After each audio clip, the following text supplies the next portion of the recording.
चला, good morning everybody. UPSC and MPSC prelims strategy या सेशनला आज आपण सुरुवात करतो आहे. UPSC सिव्हिल सर्व्हिसेस आणि MPSC स्टेट सर्व्हिसेसचं जे प्रिलिम्स एक्झाम आहे, मुख्यतः UPSC 2011 पासनं आणि MPSC स्टेट सर्व्हिसेस 2012 पासनं प्रिलिम्स जवळपास सारख्या झाल्या. सुरुवातीच्या काळामध्ये GS पेपर 1 आणि GS पेपर 2 ज्याला आपण CSAT म्हणतो, हे दोनही पेपर काउंटेड होते. नंतरच्या काळामध्ये असा आक्षेप आला की CSATचा जो पेपर आहे, जो मॅथ्स किंवा सायन्स बॅकग्राऊंड असलेले विद्यार्थी आहेत यांच्यासाठी जास्त सोयीचा आहे, तर हे जस्टिस नाही आहे. त्यावर प्रोटेस्ट झाला आणि मग पुढच्या काळामध्ये UPSCनं आणि त्या पाठोपाठ MPSCनं पेपर 2 जो आहे तो क्वालिफाईंग केला. आज साधारणतः UPSCला 9 to 10 लाख स्टुडंट्स हे इनरोल होतात. त्यातनं 4-4.5 लाख विद्यार्थी परीक्षेला बसतात. सिरियस कॅन्डिडेट जर विचारात घेतले तर साधारणतः 1 लाख विद्यार्थी असतात. MPSCचं चित्र यापेक्षा अर्ध आहे.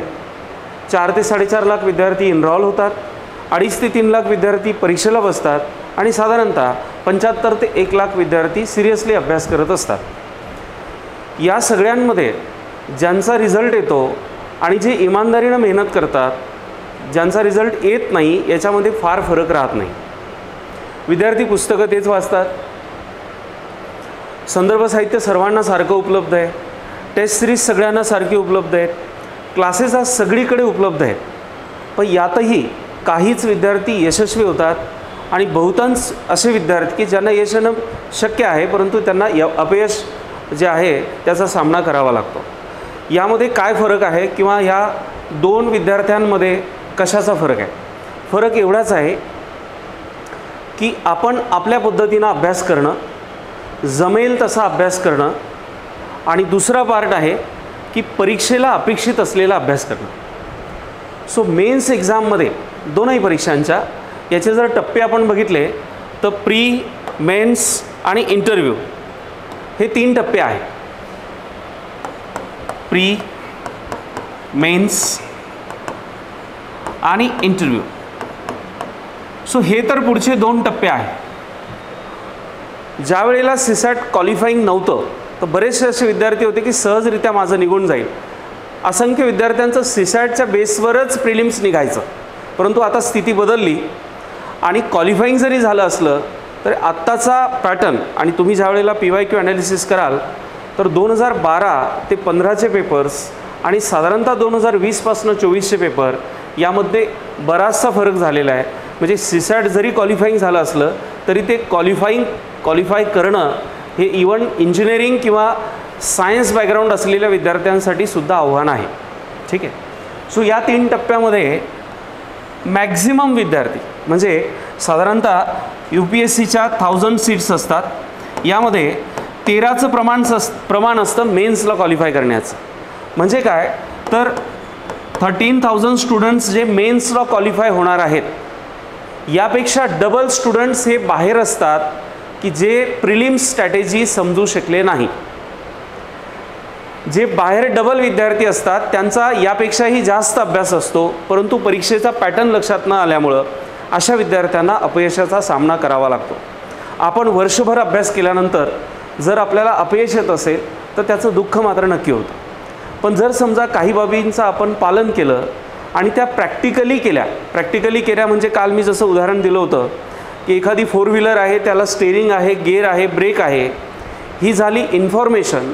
पण तुम्हाला खरोखर जर गाडी चालवायची असेल तर प्रत्यक्षात ती ड्राईव्ह करावी लागते. तसं परीक्षा हा एक स्किलचा पार्ट आहे. म्हणजे तुम्हाला सिलेबस कळला, तुमचा अभ्यास झाला, इथपर्यंत समजून परीक्षा पास करता येत नाही. त्याच्या पुढे पेपर सोडवणं, त्याचं टाईम मॅनेजमेंट जमणं आणि जेवढा कट ऑफ अपेक्षित आहे तेवढा आपला येणं, ह्या सगळ्या ज्या मी म्हणेल स्किल्स किंवा त्याला आपण कॉम्पिटन्सी म्हणू, क्षमता, ह्या येण्यासाठी तुम्हाला प्रत्यक्षात काम करणं आवश्यक आहे. सो म्हणून आज आपण आजच्या ज्या लेक्चरमध्ये काही महत्त्वाचे पॉईंट्स आहेत ज्याकडे आपण लक्ष वेधणार आहे. जसं स्टेजेसमध्ये आपल्याला क्लिअर आहे, प्रिलिम्स, मेन्स आणि इंटरव्ह्यू यामध्ये बरेचसे विद्यार्थी अगोदर म्हणजे आताही विद्यार्थी मेन्स कम प्री अभ्यास करतात, परंतु मेन्स कम प्री अभ्यास करताना कुठल्याही परिस्थितीत प्रिलिम्सकडे दुर्लक्ष होणार नाही याची काळजी घेण्याची आता वेळ आहे. सो प्रिलिम्स स्ट्रॅटेजीमध्ये सगळ्यात पहिला पार्ट जर काय असेल तर तो सिलेबस. आता आपला भ्रम काय असतो की आयोगाने जो सिलेबस आपल्याला दिलेला आहे, उदाहरणार्थ कोणता सिलेबस दिलेला आहे आपल्याला, हा सिलेबस दिलेला आहे आपल्याला, हा सिलेबस आपण डोळ्यापुढे घेतला की आपल्याला असं वाटतं हां मला तर सिलेबस माहिती आहे. परंतु या सिलेबसचं जजमेंट जर तुम्हाला खरोखर मिळवायचं आहे तर त्यासाठी तुम्हाला या खालचा जो पॉईंट आहे सगळ्यात महत्त्वाचा तो म्हणजे 2011पासनं UPSC आणि 2012पासनं MPSC स्टेट सर्व्हिसेसचे प्रिव्हियस इयर क्वेश्चन पेपरचं डिटेल ॲनालिसिस तुम्हाला करणं आवश्यक आहे. पण आपलं कसं असतं सर, ऑलरेडी त्याची पुस्तकं आहेत ना, मग आलेले प्रश्न पुन्हा कुठे येणार आहेत, मग कशाला त्याच्यामध्ये वेळ घालवायचा. तुम्हाला अनेक टॉपर्स टॉक तुम्ही ऐकले असतील, नसेल ऐकले तर तुम्ही ऐका. प्रत्येकजण हे सांगेल की सिलेबस व्यवस्थित करा आणि त्याच्यासोबत तुम्ही प्रिव्हियस इयर ॲनालिसिस व्यवस्थित करा. आता सिलेबस व्यवस्थित करा म्हणजे अनेकांना काय वाटतं की माझ्याकडे PDF आहे म्हणजे झालं. तसं नाही, तुम्ही सिलेबस हाताने लिहून काढला पाहिजे. लिहून यासाठी काढला पाहिजे की लिहिताना प्रत्येक प्रश्नाला प्रत्येक शब्दाला समजून तो लिहायचा आहे, म्हणजे प्रत्येक वर्ड तुम्हाला कळला पाहिजे. तो जर कळत नसेल तर तुम्हाला परीक्षेचं जजमेंट तितकंसं क्लिअर येत नाही. हा झाला पहिला पॉईंट. दुसरा, प्रिव्हियस इयर क्वेश्चन पेपर ॲनालिसिसमध्ये साधारणतः 3 स्टेजमध्ये आपल्याला जाता येईल. म्हणजे अगदी पहिल्या स्टेजमध्ये तुम्ही क्वेश्चन पेपर घेतले 2011पासूनचे आणि तुम्हाला ते सगळे कळायला लागले, असं होणार का? नाही होणार.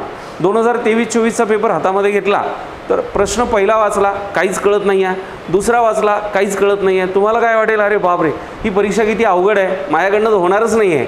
तर पहिल्या स्टेजमध्ये तुम्हाला काय करायचं आहे, तो जो क्वेश्चन पेपर आहे उदाहरणार्थ क्वेश्चन पेपर GS पेपर 1चा किती प्रश्न आहे याच्यामध्ये 100 आहे. याला फक्त तुम्ही सब्जेक्ट वाईज वेगळं करा.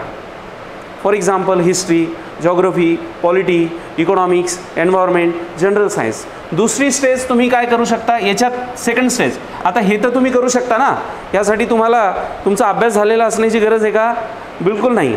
दुसऱ्या स्टेजमध्ये तुम्हाला काय करायचं आहे, आता सब्जेक्ट वाईज तुम्ही उदाहरणार्थ हिस्ट्रीला वेगळं केलं तर हिस्ट्रीला वेगळं केल्यावर तुम्हाला लक्षात येतं ancient history, medieval history, modern history, ठीक आहे. आणि याच्याशिवाय जर तुम्ही राज्यसेवा देत असाल तर महाराष्ट्र हिस्ट्री.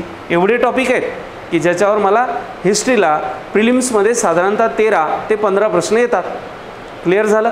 मग हे पहिली स्टेज आणि दुसरी स्टेज नवीन विद्यार्थी सहजरित्या करू शकतो. आता तिसऱ्या स्टेजवर त्याला कधी पोचायचं आहे? तिसरी स्टेज म्हणजे प्रत्येक प्रश्न आणि त्याच्या 4ही पर्यायांचं ॲनालिसिस.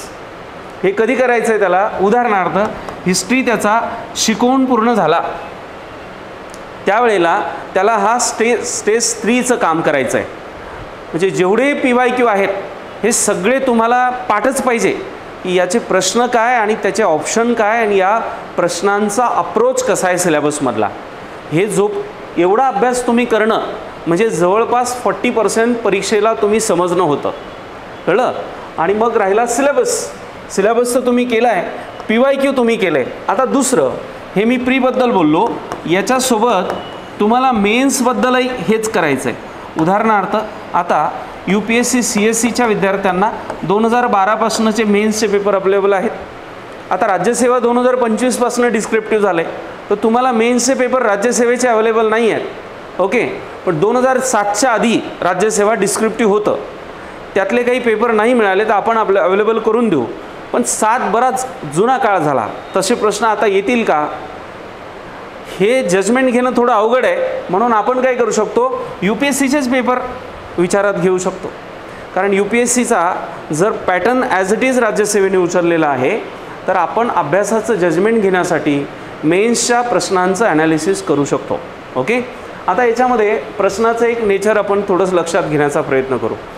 प्रिलिम्समध्ये काही प्रश्न 1 लाइनर होते, हे 5 वर्षाआधीची स्थिती होती. आता हिस्ट्रीचं एखादं उदाहरण घेऊ आपण. फॉर एक्झाम्पल, खालीलपैकी कोणता ग्रंथ म्हणजे काय, नॉवेल म्हणा, रेफरन्स बुक म्हणा, हे महात्मा ज्योतिबा फुले यांच्या महापरिनिर्वाणानंतर प्रकाशित करण्यात आलं. महापरिनिर्वाण म्हणजे निधन. ठीक आहे. आता उत्तराचे ऑप्शन्स आहेत: सार्वजनिक सत्यधर्म, इशारा, गुलामगिरी, ब्राह्मणांचे कसब. आता तुमच्यापैकी कोणीही याचं उत्तर देऊ शकेल, कारण हा वन लाइनर क्वेश्चन आहे प्रिलिम्समधला. मग तुम्ही सांगाल की सार्वजनिक सत्यधर्म. ठीक आहे. आता दुसरा प्रश्न याच्यातच आपण थोडासा घेऊ.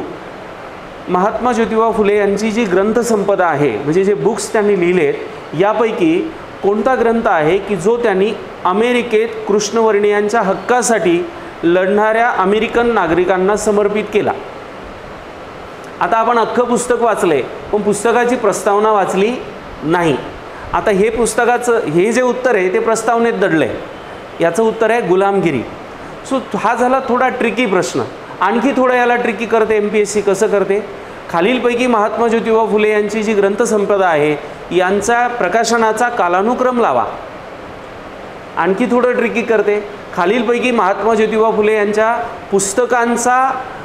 पुस्तकांची नावं आणि त्याचा असलेला संदर्भ किंवा मॉरल याला मॅच करा.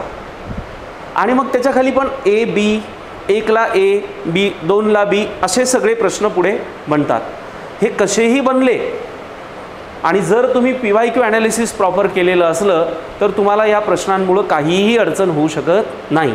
पण तुम्ही या प्रश्नांना बघितलंच नाही आहे आणि फर्स्ट टाईम पेपरला जाऊन बसला तर तिथे मात्र तुमची सगळा गोंधळ उडणार आणि मग तुम्हाला वाटणार परीक्षा फारच अवघड आली. परीक्षा अवघड नाही आली. आता दिवसेंदिवस परीक्षा बदलत आहे. तर परीक्षा कशी बदलत आहे हे 2012पासून आपण लक्षात घेतलं पाहिजे. जी प्रश्न ऑलरेडी आपल्याकडे अवेलेबल आहेत. आता तिसऱ्या मुद्द्याकडे आपण जाऊ. सोर्सेस कोणते वाचले पाहिजेत? आता आपण तुम्हाला प्लॅनर दिलेलं आहे. हे प्लॅनर मी तुम्हाला दिलं आहे.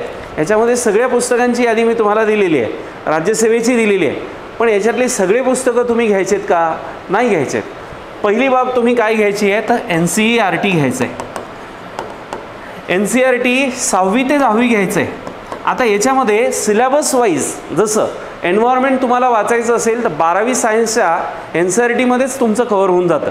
कोणी NCERT केलं असेल तर त्यांना हे मी जे बोलतो आहे याचं जजमेंट आलं असेल. एखाद्याला हिस्ट्री करायचं आहे तर 10वीच्या हिस्ट्रीमध्ये त्यांचं कव्हर होतं, 9वी आणि 10वी. एखाद्याला ॲन्शियंट मिडिवल करायचं आहे तर 8वी 9वीमध्ये त्यांचं कव्हर होतं. ठीक आहे.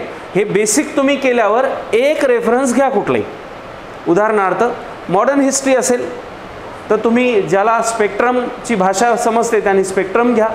ज्यांना बिपिनचंद्र कळतं त्यांना बिपिनचंद्र घ्या. ज्यांना ग्रोवर अँड वेल्लेकर समजतं त्यांनी ग्रोवर अँड वेल्लेकर घ्या. एकच कुठलं तरी घ्या. आता समजा 3 पुस्तक आहे. स्पेक्ट्रम आहे, India struggle for independence Bipin Chandra आहे आणि तिसरं आपण कुठलं नाव घेतलं? ग्रोवर अँड वेल्लेकर आहे. याच्यामध्ये वेगळा इतिहास आहे का मला सांगा? सिव्हिल डिसओबिडियंट मुवमेंट तिथेही तशीच आहे. नॉन कॉपरेशन मुवमेंट तिथेही तशीच आहे. मुद्दा तुम्ही पुस्तक कोणतं वाचता हा नाहीच आहे.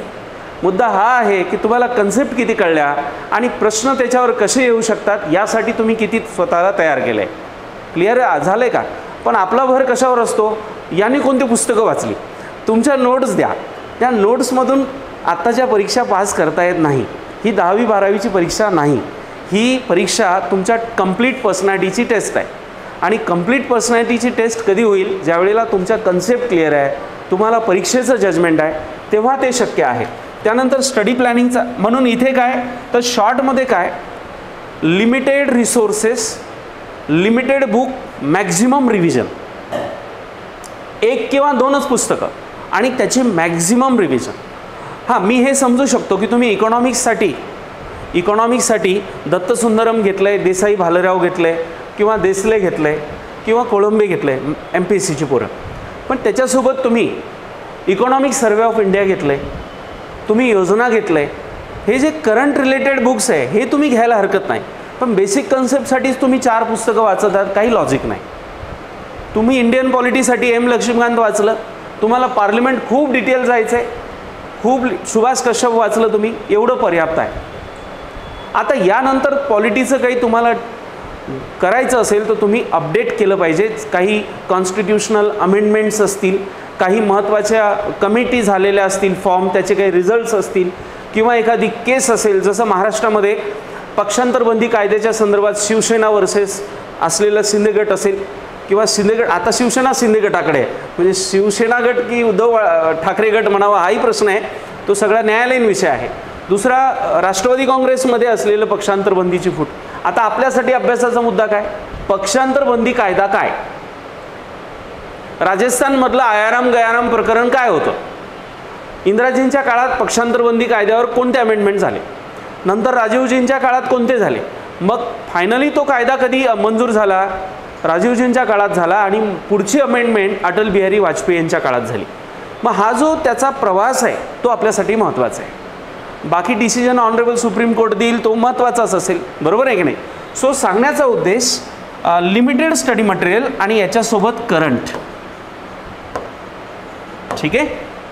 पुढचा मुद्दा आहे रिव्हिजन.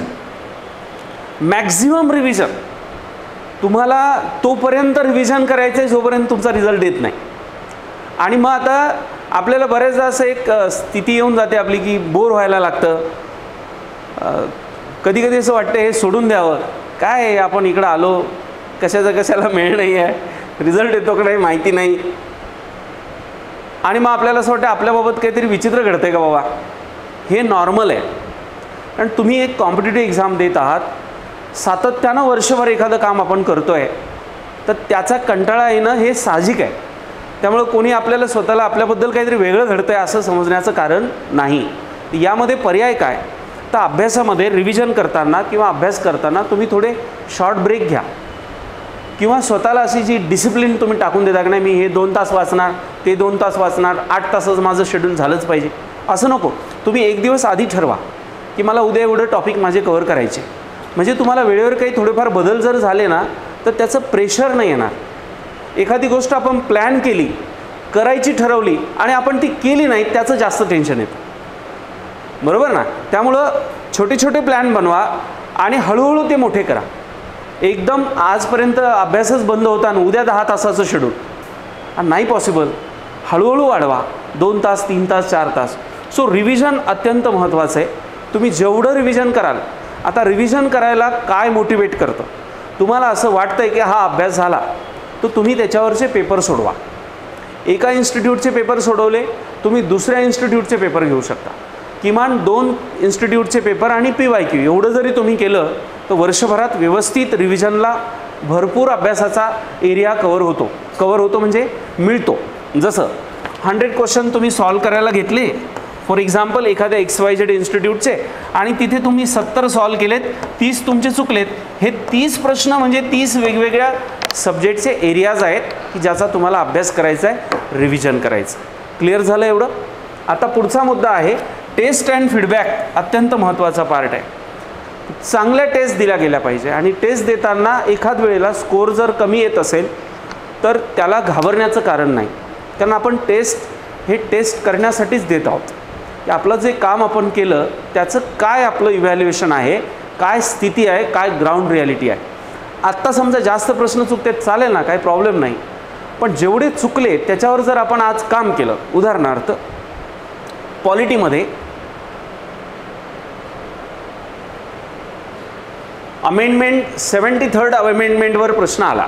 पंचायत राज व्यवस्थेची लोकल सेल्फ गव्हर्नमेंट्सच्या संदर्भातला हा मुद्दा आहे आणि तुमचा चुकला तर तुम्हाला काय करायचं आहे? सिम्पली पंचायत राज व्यवस्थेशी संबंधित असलेलं 73वी जी घटना दुरुस्ती किंवा कलम आहे त्याला व्यवस्थित अभ्यासायचं आणि एवढं स्वतःला हे करायचं आहे की मला आता याच्यावर जर मला सेकंड टाईम प्रश्न आला तर माझा चुकणार नाही.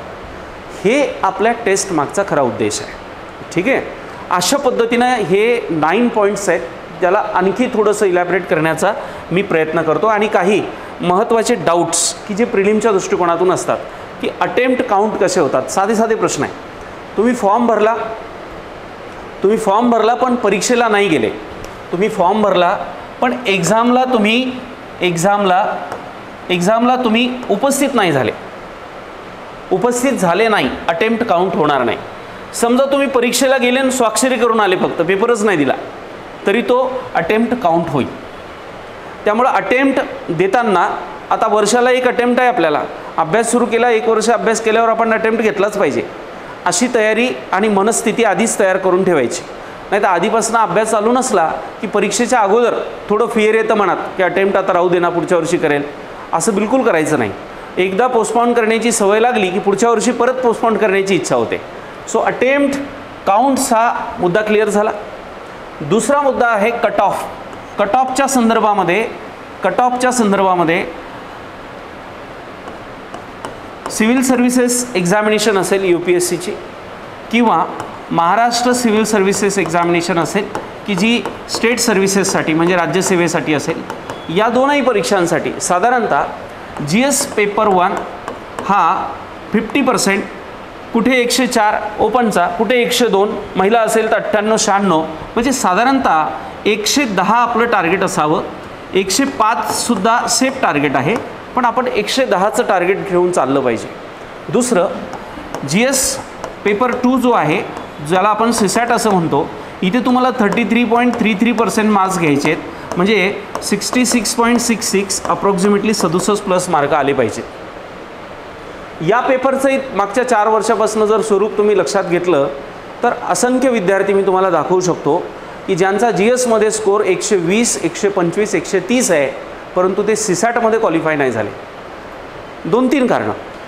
ज्याचं मॅथ्स, रिझनिंग, इंग्लिश चांगलं आहे त्यांनी ते ॲझ्युम करून टाकलं की मी करून टाकेल, CSAT असंही क्वालिफाईंग आहे, फार लक्ष द्यायची गरज नाही.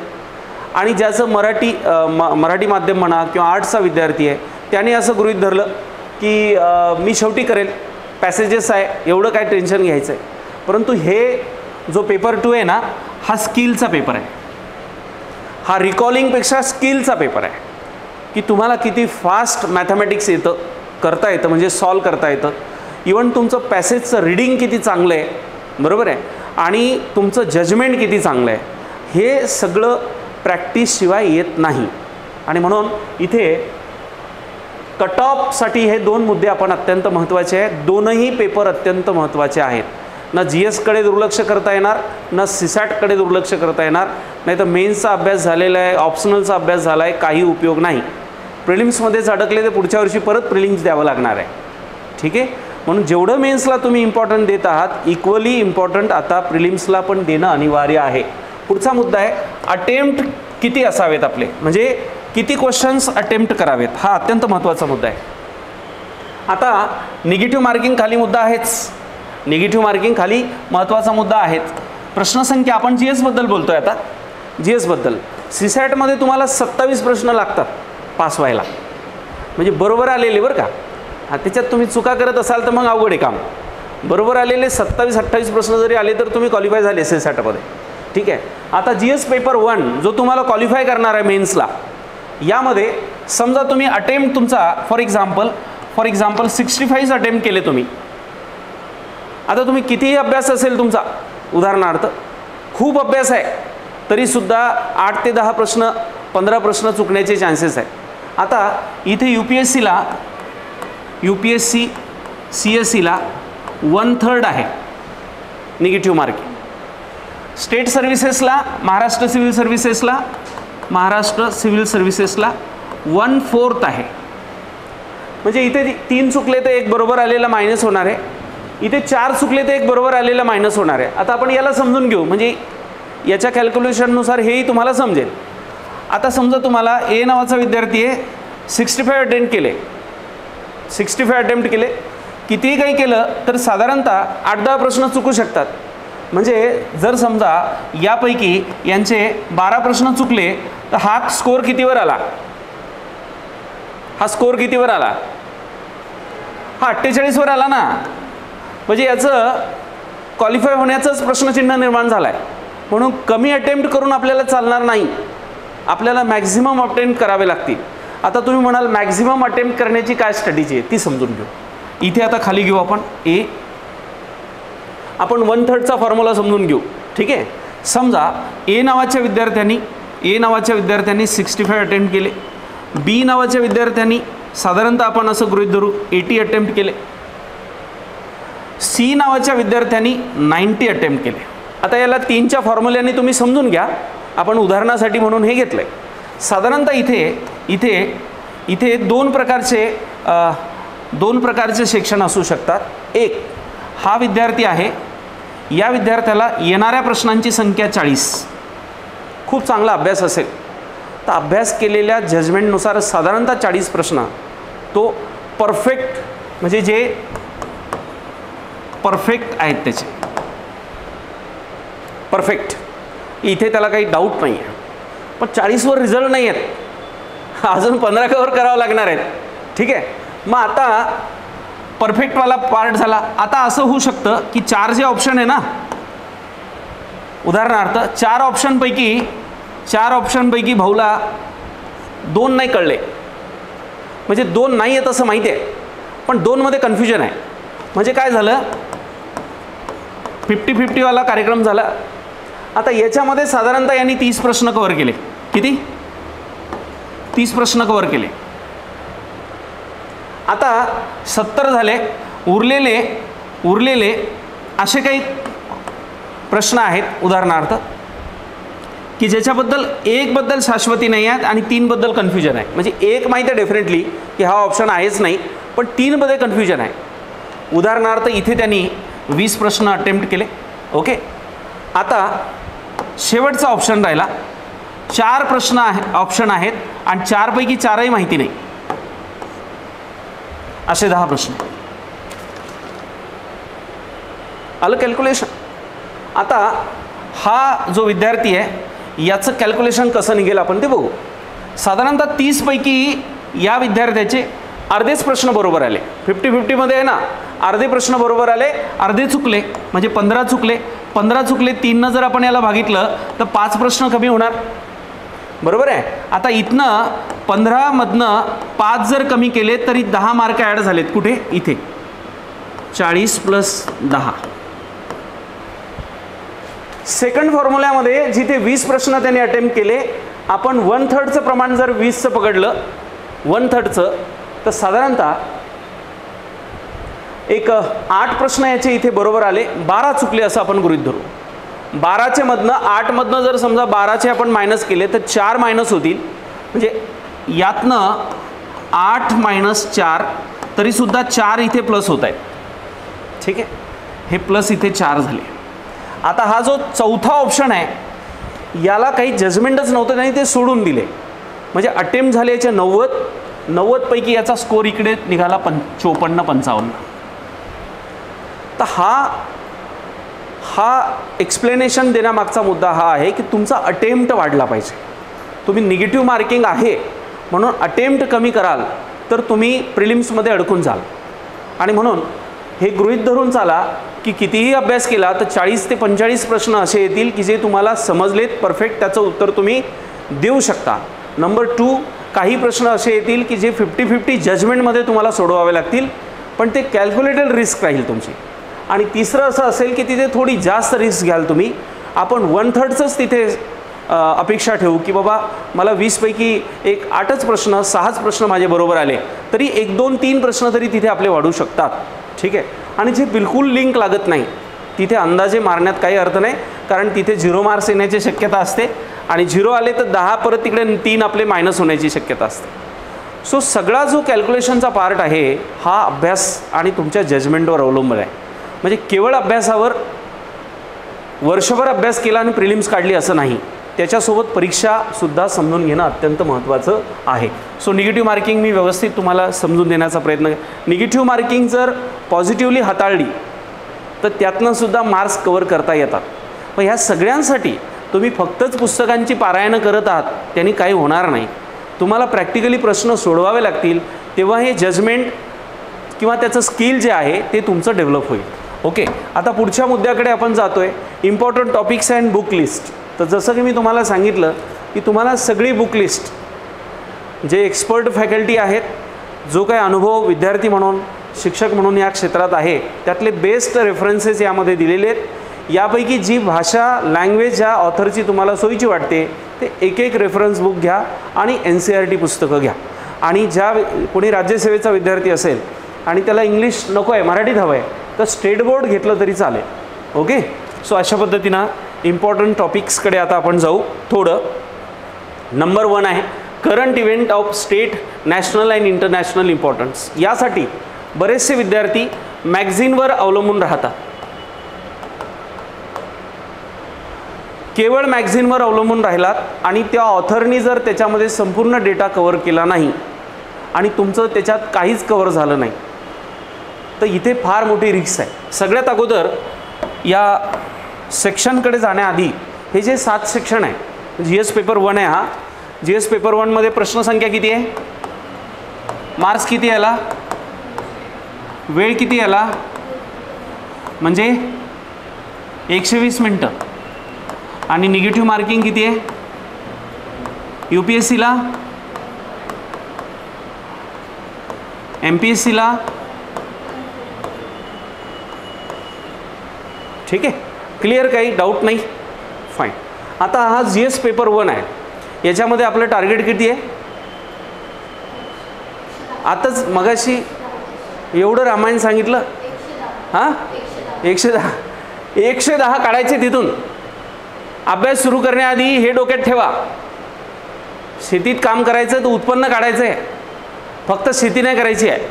ठीक आहे, 110 मार्क काढायचे. इथून तर कसे काढायचे. तुमच्यापैकी जे विद्यार्थी सायन्स बॅकग्राऊंडचे आहेत त्यांच्यासाठी सोपे असलेले टॉपिक सांगतो. जॉग्राफी, सायन्स, एन्व्हायरमेंट आणि इकॉनॉमिक्स. 4. सायन्सचा स्टुडंट आहे, कोणता स्टुडंट आहे,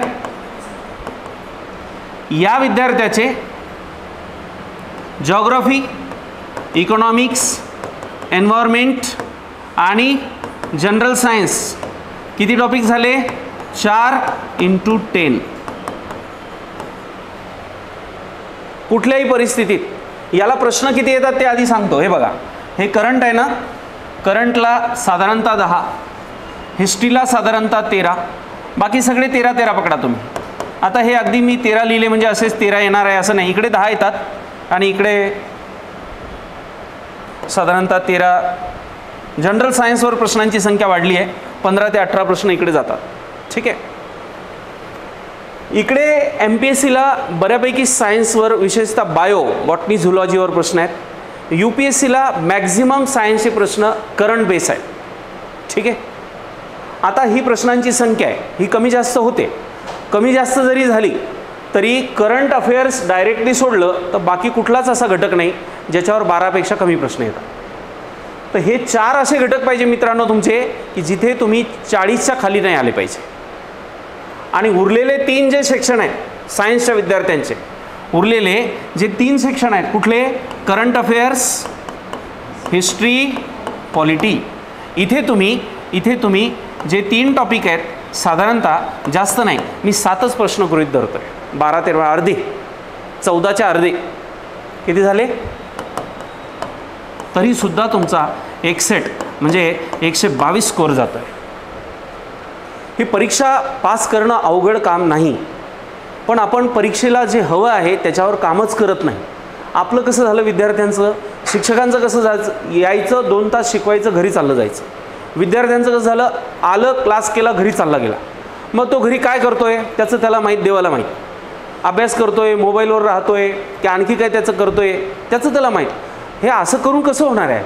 इथे काय आपण नोकरीला नाही आलो, पाठी टाकली घरी गेलो, नो, इथे तुम्हाला काम करावं लागणार आहे. सो पहिलं जजमेंट हे घ्या की मार्कांचं कॅल्क्युलेशन जुळलं पाहिजे, त्यानुसार अभ्यास सुरू करा. आणि मग इथे जे विषय तुमचे एकदम बेस्ट आहेत त्याला आणखी बेस्ट करा, जे तुमचे मॉडरेट आहेत त्याला बेस्टवर आणण्याचा प्रयत्न करा, जे एकदम लोअर लेवलला आहे त्याला वर कसं आणता येईल हे बघायचं. आणि एखाद दुसरा विषय तुमचा अडचणीचा राहणारच आहे, त्यानं रिझल्ट नाही जात. आपल्याला 50च मार्क प्रश्न पाहिजेत ना इथे, पण त्याचा आपला हिशोब पाहिजे की मला कुठे मार्क्स कव्हर करायचे आहेत. ठीक आहे, हे पहिलं समजलं. आता याचे इम्पॉर्टंट टॉपिक्स लक्षात घेऊ की प्रश्न कशावर येतात. ठीक आहे, आता इम्पॉर्टंट टॉपिक्स लक्षात घेऊ. आता करंटमध्ये तुम्हाला इंटरनॅशनल, नॅशनल, त्यानंतर स्टेट. आता UPSCची जरी पोरं असतील तरी त्यांनी स्टेट केलं पाहिजे आणि नॅशनलमध्ये सगळं झालं. ठीक आहे, यासाठी तुम्ही काय केलं पाहिजे, कुठले तरी 2 न्यूजपेपर तुम्ही 2 नाही तर किमान 1 तरी दररोज वाचला पाहिजे. यामध्ये 3 गोष्टी वाचायच्यात तुम्हाला, इंटरनॅशनल न्यूज, नॅशनल न्यूज आणि एडिटोरियल म्हणजे काय, संपादकीय.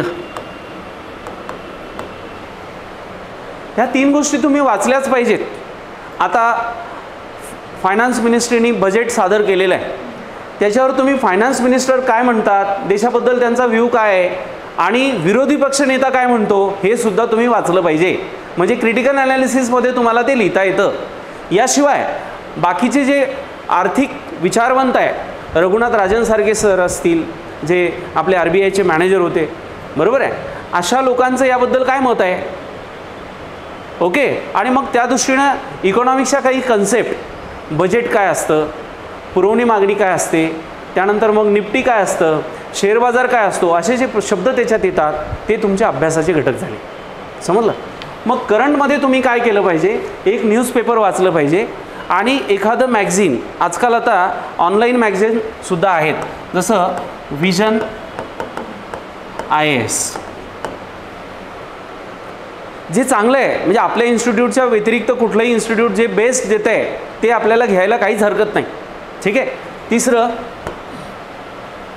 याशिवाय तुम्ही सांगू शकताल करंटसाठी एखादं. नेक्स्ट IAS किंवा दृष्टी आहे. ठीक आहे. फक्त करंटचं तेवढं, आणि त्यांचं ते वेबसाईटलाच अवेलेबल आहे, तुम्ही त्याचं ते डाउनलोड करून घेऊ शकता आणि तिथून ते तुमचे जे काही इम्पॉर्टंट पॉईंट्स असतील ते तुम्ही कवर करू शकता करंटसाठी मात्र.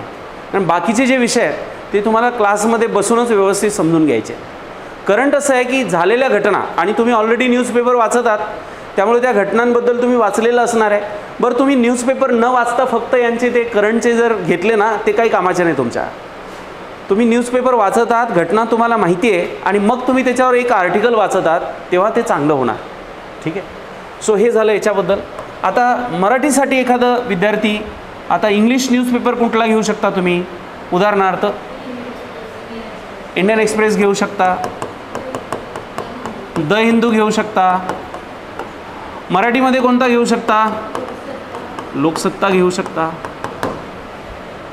ठीक आहे. हे झालं करंटच्या बाबतीत. आता history of India, Indian national movement with some weightage to Maharashtra, this is for Rajyaseva. Okay. आता यामध्ये काय प्रश्न, कशावर प्रश्न आहे, ॲन्सियंटवर आहे, मिडिवलवर आहे, मॉडर्नवर आहे. ठीक आहे. त्यानंतर हिस्ट्री ऑफ महाराष्ट्रावर आहे. आता UPSCला आहे का, आहे. सोशल रिफॉर्मर्स जे विचारले जातात त्यातले मॅक्झिमम महाराष्ट्रातले आहेत, मॅक्झिमम, ज्याने एज्युकेशनमध्ये काम केलं, पत्रकारितेमध्ये काम केलं. ओके. त्यामुळे हे हिस्ट्रीचे टॉपिक्स आहेत की ज्याच्यावर तुम्हाला अभ्यास करायचा आहे. हे मी तुम्हाला कशातनं सांगत आहे, क्वेश्चन पेपर ॲनालिसिसवरून सांगत आहे. ठीक आहे. पुढचा मुद्दा आहे Maharashtra and India, world geography, physical, social, economical geography, Maharashtra, India and the world. याच्यामध्ये काय काय करायचं तुम्हाला, universe, the world, India, physical geography of India, geography of Maharashtra. आता हे झालं फिजिकल. फिजिकल म्हणजे काय, फिजिकल म्हणजे काय, प्राकृतिक रचना कशी आहे, नदी प्रणाली, पर्वतांच्या रांगा, हे झालं फिजिकल. इथेच जॉग्रफी संपत नाही. आता पुढचा पॉईंट काय म्हटलं त्यांनी, फिजिकल, सोशल, इकॉनॉमिकल जॉग्रफी. सोशलमध्ये काय आलं, ह्युमन जॉग्रफी आली सगळी, पॉप्युलेशन आलं, लिटरसी आली, सेक्स रेशिओ आला. ओके. त्याच्यानंतर पॉवर्टी आलं. हे सगळे जे बिंदू आहेत, आता हे काही ठिकाणी इकॉनॉमिक्समध्ये पण आहेत, काही ठिकाणी ते जॉग्रफीमध्ये पण आहे, काही ठिकाणी ते सोसायटीमध्ये पण आहे, म्हणजे हिस्ट्रीमध्ये. तर असं तुम्हाला जसजसं तुम्ही पुढे जाल तसतसं त्याचं जजमेंट येणार. चौथा पॉईंट आहे India and Maharashtra, polity and governance, constitution, political system, panchayati raj, urban government, public policies, rights issue etcetera. आता एक्सेट्रा म्हटलं की तिथं काही लिमिटच नाही. आणि म्हणून सुरुवात करताना background of Indian constitution, historical background of Indian constitution. मग कॉन्सिल ॲक्टपासून तुमची सुरुवात झाली आहे. चार्टर ॲक्ट तुम्ही बघितलेत, त्यानंतर तुम्ही नेहरू रिपोर्ट बघितला आहे, गव्हर्नमेंट ऑफ इंडिया ॲक्ट 1935 बघितला आहे तुम्ही, त्यानंतर राजेची योजना, वेबेल योजना, कॅबिनेट मिशन, त्रिमंत्री योजना जी आहे ती, त्यानंतर माउंटबॅटनचा असलेला प्रस्ताव आणि पुढचा असलेला भारतीय स्वातंत्र्याचा कायदा, ही सगळी प्रोसेस आहे आपली. आणि मग आपलं जे काही इंडियन कॉन्स्टिट्यूशन आहे, मग तिथून परत कॉन्स्टिट्यूशन सुरू झालं. मग त्याचे आर्टिकल्स आहेत, मग फंडामेंटल राईट्स आहेत, फंडामेंटल ड्युटीज आहेत. ठीक आहे. मग संविधान नीट कळलं तुम्हाला, ते तर कळणंच आवश्यक आहे. म्हणजे संविधानाचे कलम तुमचे पाठच पाहिजे. तुम्हाला जर चांगला अधिकारी व्हायचं पुढं, तर संविधान पहिले पाठ पाहिजे तुमचं. पाठ म्हणजे अगदी मुखतगत की हे कशाशी संबंधित आहे. भारतीय संविधानातल्या कुठल्या कलमाला बाबासाहेबांनी आत्मा म्हटलं होतं? आत्मा. साधे साधे प्रश्न आहेत, वन लाईनरच आहेत. हे पाठच पाहिजे तुम्हाला. फंडामेंटल राईट्स कशामध्ये आहेत, प्रेसिडेंटच्या ड्युटीज रिस्पॉन्सिबिलिटीज कुठल्या आर्टिकलमध्ये आहेत, साधे साधे प्रश्न. ठीक आहे. आता संविधान समजल्यावर मग अमेंडमेंटकडे जाऊ आपण. हे जे आमचे आर्टिकल्स होते त्यात कुठले कुठले अमेंडमेंट झाले. अमेंडमेंट म्हणजे घटना दुरुस्त्या. ठीक आहे. आता हे कळलं, आता देशाचा नियम कळला तुम्हाला, संविधान कळलं. आता देश समजून घ्यायचा आहे, बरोबर आहे. मग देश समजून घ्यायचा म्हटल्यानंतर प्रेसिडेंट, पार्लमेंट, लोकसभा, राज्यसभा, संसदीय समित्या, एक्झिक्युटिव्ह बॉडी, पंतप्रधान, त्यांचं कॅबिनेट मिनिस्ट्री, हे समजलं. आता राज्यात उतरायचं. जसं तिकडे राष्ट्रपती प्रेसिडेंट आहे तसं गव्हर्नर राज्यपाल, जसं तिथे पार्लमेंट आहे तसं इकडे घटक राज्य लेजिस्लेटर, त्यानंतर तिकडे विधानसभा member of legislative assembly, legislative council. ठीक आहे. मग मुख्यमंत्री आणि त्यांचं कायदे मंडळ, कार्यकारी मंडळ. ठीक आहे. हे समजलं. आता तुम्हाला शासन कळलं. आता प्रशासनाकडे यावं लागेल. प्रशासनाकडे येण्यासाठी पंचायत राज व्यवस्था समजून घ्यावी लागेल. केंद्र शासन, राज्य शासन, लोकल सेल्फ गव्हर्नमेंट, ज्यामध्ये महानगरपालिका, नगरपालिका, नगर परिषदा, कटक मंडळं, जिल्हा परिषद, पंचायत समिती, ग्रामपंचायत. हे झालं कंप्लीट पॉलिटीचा व्ह्यू. आणि याच्यात तुम्हाला कुठेही प्रश्न येऊ शकतो. हे तुम्हाला प्रीला पण आहे आणि मेन्सला पण आहे. ठीक आहे. हे झालं पॉलिटीच्या संदर्भात. त्यानंतर इकॉनॉमिक अँड सोशल डेव्हलपमेंट. बघा, मी काल पण या मुद्द्यावर बोललो. इकॉनॉमिक्स नाही आहे तुम्हाला, अर्थशास्त्र नाही आहे. इकॉनॉमिकल अँड सोशल डेव्हलपमेंट, आर्थिक आणि सामाजिक विकास. आता महाराष्ट्रामध्ये कुठल्या बेसवर मराठा बांधवांना आरक्षण देण्यात आलं सांगा? Socially and educationally backward. ठीक आहे. सोशली म्हणजे सामाजिकदृष्ट्या आणि शैक्षणिकदृष्ट्या मागास आहेत, म्हणून त्यांना 10% आरक्षण देण्यात आलं. आता तर परत तो कॉन्ट्रोवर्सीचा मुद्दा आहे की 50% आरक्षण जर द्यायचं असेल तर त्याला पार्लमेंटची मंजुरी लागते. पण तो मुद्दा पुढे जाईलच. ठीक आहे. पण सध्या ते कशाच्या बेसिसवर दिलं आहे?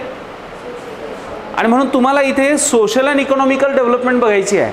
पण आता सोशल अँड इकॉनॉमिकल डेव्हलपमेंट जरी बघायची असल्या तरी अर्थशास्त्राच्या बेसिक संकल्पना माहिती पाहिजे. इकॉनॉमिक्स काय आहे, मागणी काय आहे, डिमांड काय आहे, सप्लाय काय आहे, बरोबर आहे. ह्याची चेन कशी असते, एक रुपया काय असतो, रुपयाचं मूल्यन काय, रुपयाचं अवमूल्यन काय, बरोबर की नाही. आपण म्हणतो ना डॉलरच्या तुलनेत रुपयाचं मूल्यन घटलं म्हणजे काय झालं, डिमॉनिटायझेशन का केलं, याच्या आधी कधी कधी केलं होतं. GST काय आहे, वन नेशन वन टॅक्स, हा तुमचा अर्थशास्त्राचाही मुद्दा आहे आणि एसएचा सुद्धा मुद्दा आहे. वाय का अप्लाय केलं गेलं. आणि म्हणून इकॉनॉमिक्समध्ये सस्टेनेबल डेव्हलपमेंट, शाश्वत विकास. आता शाश्वत विकासाचे काय पिलर्स आहेत त्याचा अभ्यास आला. पॉवर्टी, दारिद्र्य, हे सगळे जे मुद्दे आहेत हे आपल्या जीवनाशी अगदी निगडीचे आहेत, जवळचे आहेत. तुम्ही तहसीलदार झालात त्या संपूर्ण तहसीलाचं महसूल मॅनेजमेंट तुमच्याकडे आहे. तुम्ही असिस्टंट कमिशनर झालात, तुम्ही IRS झालात, ह्या सगळ्या व्यवस्था म्हणजे देशाचा विकास म्हणजे काय, फक्तच काही कायदा व्यवस्था राखणं हा एवढा सीमित अर्थ नाही आहे. तर सगळ्या दृष्टीनं विकास करायचा आहे आणि म्हणून ज्या ज्या सेक्टरची आवश्यकता आहे ते सगळे टॉपिक इथे टाकलेले आहे. त्यानंतर general issues of environment, ecology, biodiversity, climate changes do not required subject specialization. पर्यावरण परिस्थितीचं एकदम MPhil PhD सारखं काही नको आहे. आता इथे एन्व्हायरमेंट असा टॉपिक आहे. आता काही सायन्सचे पोरं असतील, यांना हिस्ट्री थोडंसं असं वाटतं की नाही आम्हाला लक्षात राहत नाही, यांनी हे जॉग्रफी आणि एन्व्हायरमेंटचे टॉपिक चांगले केले पाहिजे.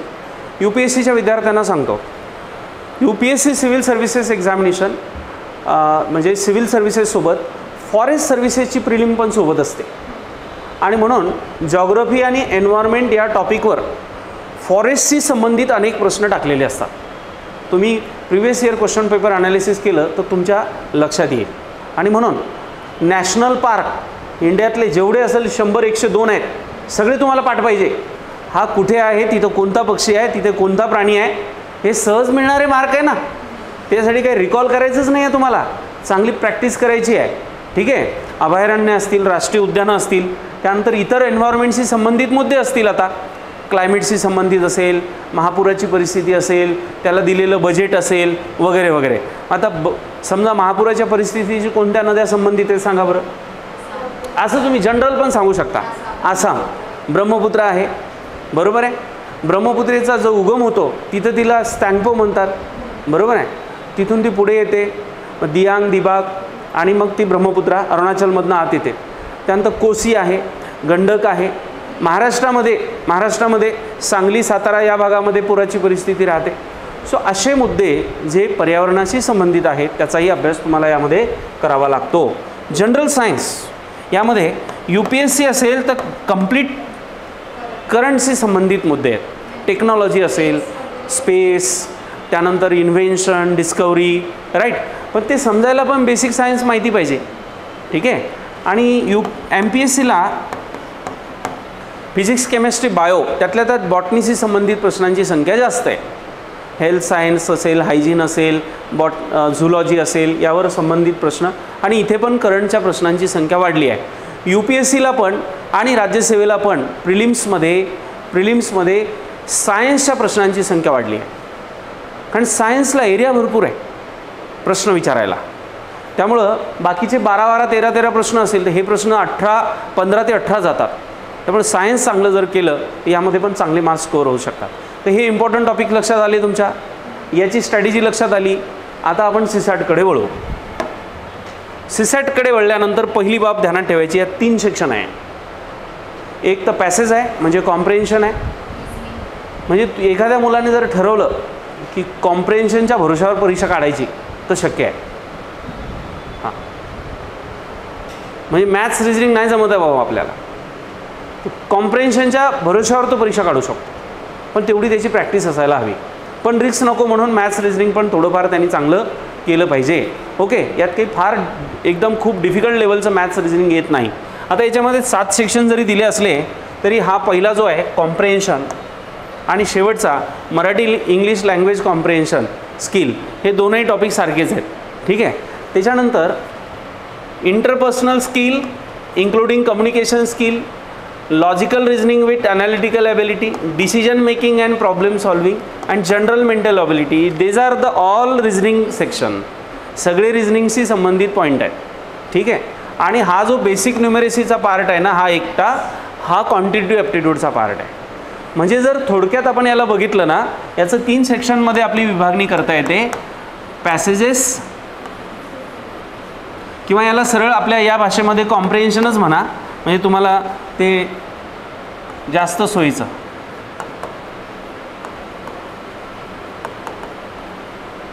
दुसरं क्वांटिटेटिव्ह ॲप्टिट्यूड आणि तिसरं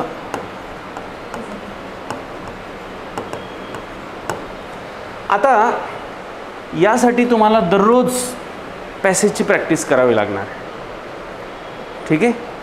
आणि रिजनिंग चांगलं करायचं असेल तर पहिले क्वांटिटेटिव्ह ॲप्टिट्यूड चांगलं करावं लागणार आहे. ज्याचं मॅथ्स चांगलं त्याला रिजनिंग फास्ट करता येतं. रिजनिंगमध्ये बरेचसे प्रश्न हे अंकांशी संबंधित असतात. समजलं. काहीच ऑड मॅन आउट घ्या, फिगर्स घ्या, वेगवेगळ्या नातेसंबंध असेल किंवा फॉर एक्झाम्पल पाणी आणि ते टाकीचं उदाहरण असतं बऱ्याचदा, तिथं मॅथ्सच लागतं. हां, वर्क अँड स्पीड असेल, वर्क अँड टाईम असेल, आहे ना. तर अशा पद्धतीचे हे तसं पाहिलं तर 2च सेक्शन आहे. म्हणजे मॅथ्स म्हणजे हा अप्लाइड पार्ट आहे, रिजनिंग हा अप्लाइड पार्ट आहे मॅथमॅटिक्सचा, असं समजू आपण. ठीक आहे. पण ह्या 3ही सेक्शनची सेपरेट तयारी करावी लागते. तसं बघितलं तर रिजनिंग याला काही सिलेबसच नाही आहे. हा संपूर्ण ॲप्टिट्यूडचा पार्ट आहे. हा तुम्हाला का टाकला? कारण तुम्ही ज्या वेळेला कलेक्टर म्हणा, कमिशनर म्हणा, तहसीलदार म्हणून त्या चेअरवर बसता त्यावेळेला तुमच्यासमोर असे अनेक ड्राफ्ट येणार आहेत. तर ते लगेच वाचून त्याचा जो क्रक्स आहे, समरी आहे, ती तुम्हाला पटकन लक्षात आली पाहिजे लिहिता आली पाहिजे. आणि यासाठी कॉम्प्रेन्शन डेव्हलप करण्यासाठी तुम्हाला 2-3 गोष्टी गरजेच्या आहे. एक तुमचं हे खाली घेतलेत पॉईंट आपण पुढे, पण इथं सांगून देतो.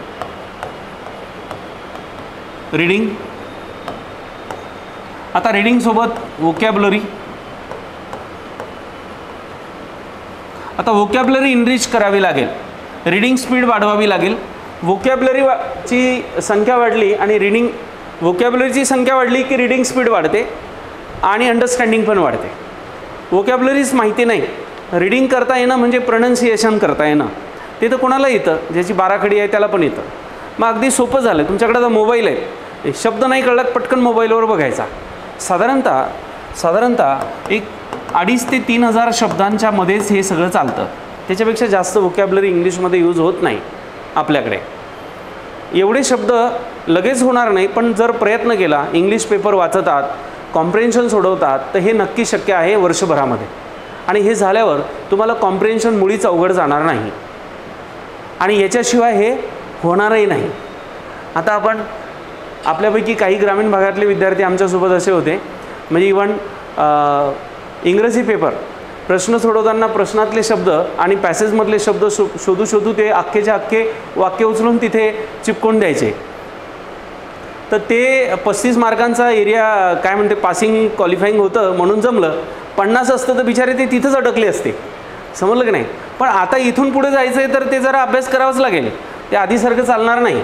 ठीक आहे. आणि मॅथ्स आणि रिझनिंग. आता इथे तुम्हाला किती मार्क पाहिजे, तुम्हाला पाहिजे 67 मार्क. आणि 67 मार्कासाठी तुम्हाला 27 प्रश्न सोडवायचे आहेत फक्त बरोबर. ठीक आहे. 27 प्रश्न बरोबर सोडवायचे 80 पैकी. खूप जास्त मोठं आहे का? मग तरी रिझल्ट का नाही आहेत? प्रॅक्टिस नाही. हे असं शिक्षण आहे, याला तुम्ही प्रॅक्टिसशिवाय करूच शकत नाही. मी साध्यातलं साधं उदाहरण देतो तुम्हाला.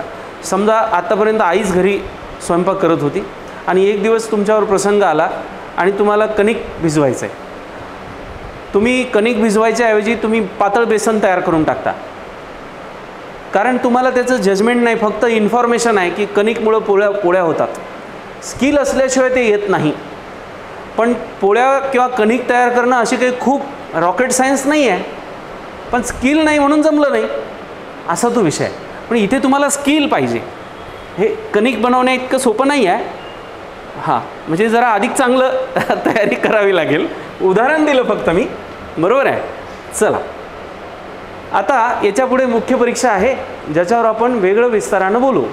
आता आज जे काही आपण बघितलं ना मेन्समध्ये, हे रिटन एक्झाम आणि ह्या सगळ्या गोष्टी पुढच्या प्रिलिमच्या एकदा टप्प्याला तुम्ही पार केलं म्हणजे प्रिलिम पास करण्या इतपत लेवल तुम्ही स्वतःची आणली.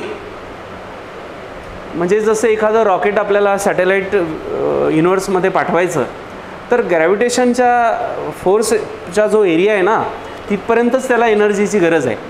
एकदा त्यांनी ती लेवल क्रॉस केली की ती गाठलेली उंचीच पुढचा प्रवास त्याचा गाठते किंवा मार्गक्रमित करते, कवर करते असं म्हणू.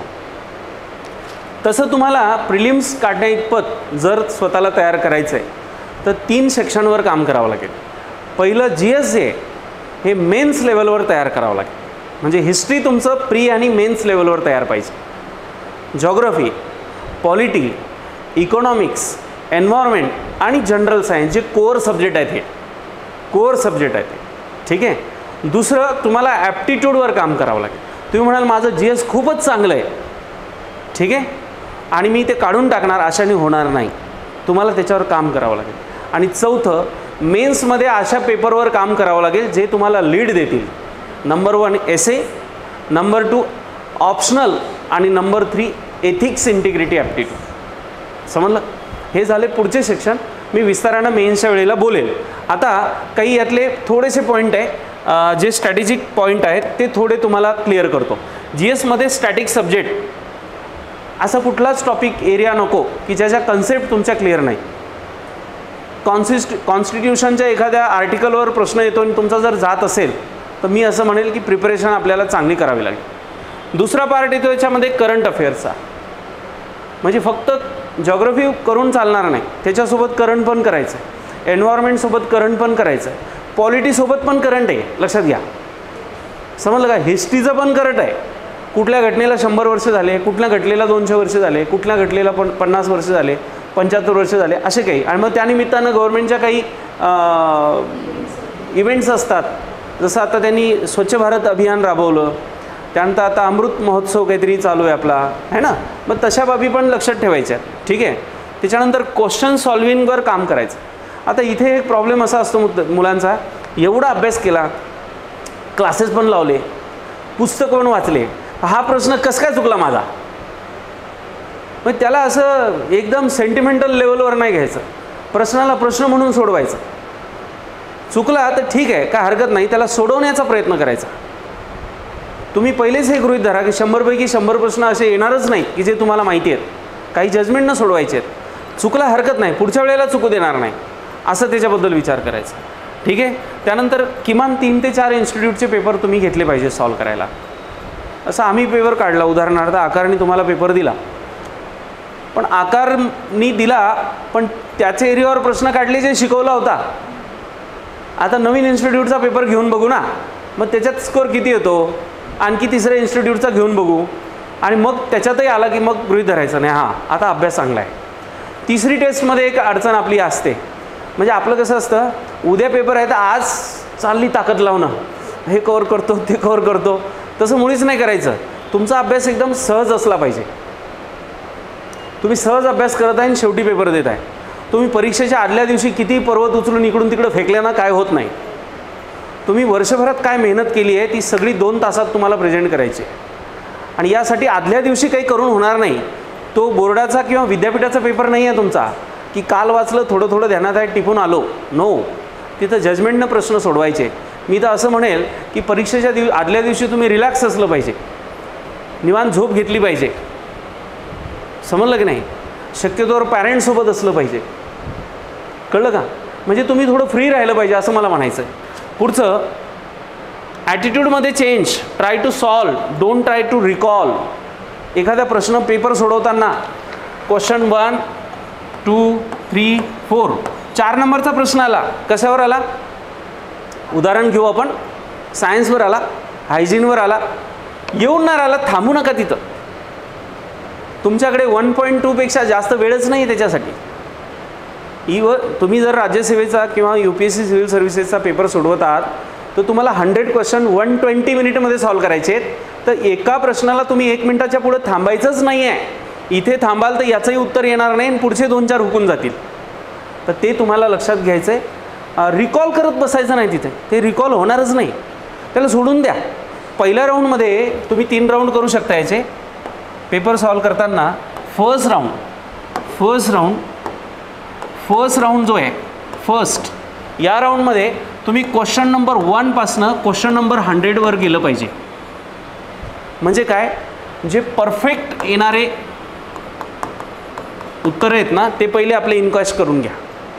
जिथे तुम्हाला थांबावं लागतं तो प्रश्न सोडून द्या.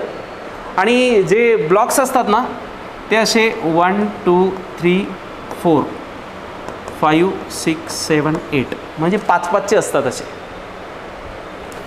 1 मिनिट, 1,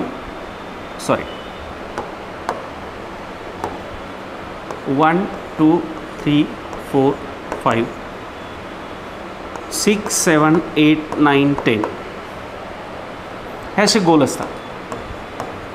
म्हणजे तुम्हाला कळतं 5-5च्या सेक्शनमध्ये आपला प्रश्न कुठला आहे आणि उत्तर कुठलं आहे, ठीक आहे.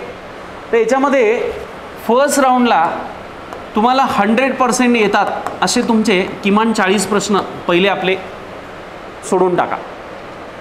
सेकंड राऊंडला म्हणजे हे तुमचं साधारणतः 40 मिनिटामध्ये आटपून जाते. सेकंड राऊंडला आता तुमच्या पुढे काय आहे, 50-50 वाले क्वेश्चन आहेत. आता हे जजमेंटवाले आहेत ना, हे असे येतील किंवा नाही येतील असाच विषय आहे ना. याच्यातही ज्याचं जजमेंट लागतंय, आपण बघितलं होतं ना 50-50 वाला, त्याच्यावरच विचार करायचा. ते पहिले 50-50 वाले कव्हर करून टाकायचे आणि मग वेळ मिळाला, आता एखादा प्रश्न आला ऑस्ट्रेलियाच्या संदर्भातल्या एखाद्या उत्खननाच्या बाबतीत प्रश्न विचारला आहे की तिथे हिरे सापडले, आपल्याला माहीतच नाही ना सापडले, वाचले नाही त्याच्याबद्दल, तिथं थांबून काय उपयोग नाही, हिरे भेटणार नाही, सोनं नाही, जेवण नाही, काहीच नाही, बरोबर की नाही. तर तसे जे थर्ड राऊंडचे प्रश्न आहे त्याच्यावर थांबून राहिला, हिरे कुठं होते, मी वाचलं होतं ऑस्ट्रेलियाबद्दल, तिथं वाचलायचं आणि विचार करायला वेळच नाही तुमच्याकडे, त्याला सोडून द्या. तुम्हाला स्पीड मेंटेन करायची आहे, ते महत्त्वाचे पॉईंट घेतलेत मी पुढं. ठीक आहे. सो हे झालं चेंज इन ॲटिट्यूड, हा एक पार्ट इम्पॉर्टंट होता. दुसरा आता इम्पॉर्टंट GS पेपर 1साठी काय इम्पॉर्टंट आहे, तुमची स्पीड. मग मी ते सांगितलं ना, स्टेज 1, स्टेज 2, स्टेज 3. दुसरा पॉईंट आहे व्होकॅब्युलरी इश्यू. काही पोरं इंग्लिश मिडियमचे आहे, त्यांनी शपथ खाल्ली आहे मराठी वाचणार नाही. UPSC जे असेल ते म्हणते मी हिंदी वाचणार नाही. अबे वाच, समजत नाही तर वाच, वाच, जे समजतं ते वाच, पटकन वाच. भाषा हे फक्त कम्युनिकेशनचं माध्यम आहे. तुम्ही लिहा कोणत्याही भाषेत, काय लिहिता याच्यावर मार्क आहेत. ठीक आहे, जे जमतं त्याच्यावर लिहा. ठीक आहे. आणि म्हणून व्होकॅब्युलरी मराठीत वाचलं नाही कळलं, MPSCचा पेपर आहे, इंग्लिशमध्ये बघा. आता तुम्ही हे करताच, पण आपली ठरलेली पट्टी आहे ना, Marathi Marathi Marathi, English English English. Second राऊंडमध्ये त्याचा अर्थ नाही कळत आहे, तर ॲटलिस्ट इंग्लिशमध्ये बघून घ्या जरा. ठीक आहे. त्यानंतर कॉशियस रिडिंग, तुमचं रिडिंग चांगलं पाहिजे. रिडिंगमध्ये पण प्रकार आहेत, काही काही असे वरवर वाचत असते. मग काही लोक आता समृद्धीला पुढून गाड्या येते का, तरी पण डिवायडरवर जाऊन आदळते. डोळे उघडे आहेत पण ध्यान कुणीकडे आहे. तसं काहींचं रिडिंग चालू आहे पण डोकं दुसरीकडेच आहे. तुम्ही ऑब्झर्वेशन करा तुमचं. तुम्ही वाचायला सुरुवात केली, मध्येच तुम्ही मित्रासोबत गेले. अजब आहे, तुम्ही वाचायला सुरुवात केली, मध्येच तुम्ही आईकडे गेले. वाचायला सुरुवात केली, मध्येच तुम्ही क्लासकडे गेले. वाचायला सुरुवात केली, मध्येच तुम्ही मित्रांनी मला असं म्हटलं होतं, आता तू अभ्यास करत आहे भाऊ, तो मित्रही अभ्यास करत आहे. तुम्हाला प्रयत्नपूर्वक तुमचं रिडिंग जे स्किल आहे ते क्वालिटी बनवावं लागेल, कॉशियस बनवावं लागेल. की तुम्ही एकदा वाचायला बसले की 2 तास तुमचं ध्यान इकडं तिकडं नाही गेलं पाहिजे. समजलं की नाही. त्याच्यासाठी तुमच्या उदाहरण देतो, तू ये, हा ये ना. मी वाघ असलं तरी खात नाही, मी नाश्ता करून आलो सकाळी. आता याच्या पायात शूज आहे ना, हा याची माई हाईट सारखी आहे का, थोडी माई जास्त आहे. आता याला जर माझा शूज घालायचा असेल, मी काय म्हटलं, याला शूज काढून दिला मी आणि त्या शूज सहित घाल म्हटलं, याला घालेल का, हा घालू शकेल का, तू घालू शकशील का भाऊ. काय करावं लागेल, हां, तर जे तुमच्या मोबाईलमध्ये डोक्यामध्ये जे बिनकामाचं आहे ते पहिले काढा, तेव्हा नवीन काही टाकता येईल त्याच्यात. समजलं उदाहरण. आपल्या लाईफ आणि करिअरपेक्षा काही महत्त्वाचं नाही आहे मित्रांनो. बाकी सगळं काढून टाका जे तुम्हाला डिस्ट्रॅक्ट करते. मोबाईल चढ बंद करून टाकायचे, काहीच कामाचं नाही आहे. डोके विकत घेतलेले कटकटी आहेत. महिन्याला 300 रुपये भरून इंटरनॅशनल लेवलचे फुकट मार्केटमधले आपण कस्टमर बनलो आहे, ज्याच्यावर लोक करोडो रुपयाचे बिझनेस करून राहिले. एवढे फेसबुक सबस्क्रायबर आहे, करा आमच्याकडे ॲड. एवढे इंस्टाग्रामचे सबस्क्रायबर आहे, करा आमच्याकडे ॲड. काय उपयोग नाही. ठीक आहे. So cautious reading, short solving, start solving with strong subjects. आता काही पोरांचं कसं ते समजा आर्टचा मुलगा असेल तर पेपर ते ABCD सेक्शन हे असतात ना पेपरचे सेट. आता Aवाल्याला सायन्स चालू होतो, Bला हिस्ट्री, Cला पॉलिटी, Dला तिकडे जॉग्रफी. आता ज्याला सायन्स येत नाही, नेमका पहिला सेक्शन सायन्सच आला त्याच्या पुढं. पहिला येत नाही, दुसरा नाही, 8, 9, 10 एकही प्रश्न येत नाही, सोडून दे त्याला. जो येतो तो सुरू कर, त्याला शेवटी घे. ठीक आहे. समजलं ना. तर जो तुमचा स्ट्रॉंग एरिया आहे प्रिलिम्समध्ये, वेळ नाही घालवायचा आहे. जो स्ट्रॉंग एरिया आहे त्याला सॉल्व करायला सुरुवात करायची. Take proper rest before exam. झोप. आदल्या दिवशी खूप जागत आहे, दुसऱ्या दिवशी परफॉर्मन्स नाही होणार चांगला. तुम्ही वर्षभरात नाही, आत्तापर्यंतच्या एज्युकेशनमध्ये काय केलं आणि वर्षभरात काय केलं त्याचं प्रेझेंटेशन इफेक्टिवली 2 तासात जर करायचं आहे तर तुम्ही पीसफुली रेस्ट घेतलेली असली पाहिजे. रात्रभर जागत आहात, सकाळी मग झोप येत आहे, जांभळे येत आहे, माइंड तुमचं इफेक्टिवली काम नाही करणार. पुढचा मुद्दा, एक्झाम सेंटरबद्दल माहिती पाहिजे. मुंबईला सेंटर आहे उदाहरणार्थ, एवढे दूरचे सेंटर घ्यायचेच नाही. आजकाल पोरांचं आहे पुण्याला जास्त रिझल्ट येते. पुण्याला जास्त रिझल्ट नाही आहेत, ज्याचा अभ्यास आहे त्याचा रिझल्ट येते. तो नागपूरमधून पण येते, दिल्लीमधून पण येते, असं काही नाही. गैरसोयी आहेत सगळ्या. आता कालचे बातम्या वाचल्या का? हां, ते पाणी घुसलं गोडाऊनमध्ये. ते गोडाऊनमध्ये जिथं माल साठवायचा तिथं पोरं बसून राहिले अभ्यासिकेत आणि गेले बिचारे 2-3 मुलं. काहीच नाही, तिथं पण माणसंच आहेत शिकवायला. शिकवल्यानं रिझल्ट आला असता तर देशातले सगळे मास्तर आय एस झाले असते ना. हे तुम्हाला लक्षात घ्यावं लागेल. शिक्षक हा सब्जेक्ट एक्सपर्ट असू शकतो, त्याच्या सब्जेक्ट एक्सपर्टीचा फायदा घ्या आणि तुम्ही जनरलाइज अभ्यास करून तुमचा रिझल्ट काढा. लक्षात घ्या. आणि आता कोविडनंतर तर एवढं सगळं जवळ आलं आहे की तुम्हाला काही अडचण गेली तर पटापट सर्च करता येतं. समजलं की नाही? म्हणून आपल्याला जिथं सुरक्षित आहे तिथेच एक्झाम सेंटर घ्या, तिथंच प्रिपरेशन करा. ठीक आहे. पुढचा मुद्दा, पेन, ब्लॅक पेन आपल्याकडे 1-2 एक्स्ट्रा असले पाहिजे. नाही तर वेळेवर आहे पेन देणं. नाही, काय माणूस आहे रे, 2-2 पेनं खिशाला लावून बसला. काही एथिक्स आहेत नाही, तू आहे की नाही तुला? त्याला तिथे एथिक्स नका सांगू, तो त्याच्या तयारीनं आला आहे. काही तर एवढे महान भाऊ बहिणी आहेत, हे परीक्षेच्या दिवशी दुकानं उघडे नाही म्हणून सेंटरच्या बाहेर चर्चा करते. काय लोक आहे, दुकानं उघडत नाही सकाळी. तुमच्यासाठी दुकान उघडणार संडेला तो? समजून राहिलं? छोट्या गोष्टी आहे. आणखी छोटी गोष्ट, ऑटोनं चालला, चिल्लर नाही, ऑटोवाल्याला ज्ञान देते. धंदा करून राहिला, चिल्लर काऊन नाही ठेवत? अरे नाही आहे त्या दिवशी बाबा त्याच्याकडे चिल्लर, तू आपली घेऊन जा ना, तू काय चिल्लर लावली आहे? ठीक आहे. आय कार्ड प्रिंटआउट काढून न्या. तुमचा मोबाईल कधी बंद पडेल काय सांगता येत नाही. काढून न्या एक प्रिंटआउट. तुमचा आय कार्ड एखादं आधार असेल सोबत ठेवा, कारण तुम्हाला कोणी ओळखत नाही. तुमच्या आयडेंटिटीने तुमची ओळख आहे. ठीक आहे. ट्रान्सपोर्ट, मुंबईला परीक्षा आहे, मेन्स समजा, नागपूरला पण आहे. इथे मेन्स संख्या कमी असली तर मुंबईला ठेवतात. मुंबई आपल्या नागपूरसारखं नाही. इथून बर्डीला तुम्ही 15 मिनटात जाता, तिथं मुंबईला लोकलनं जावं लागते.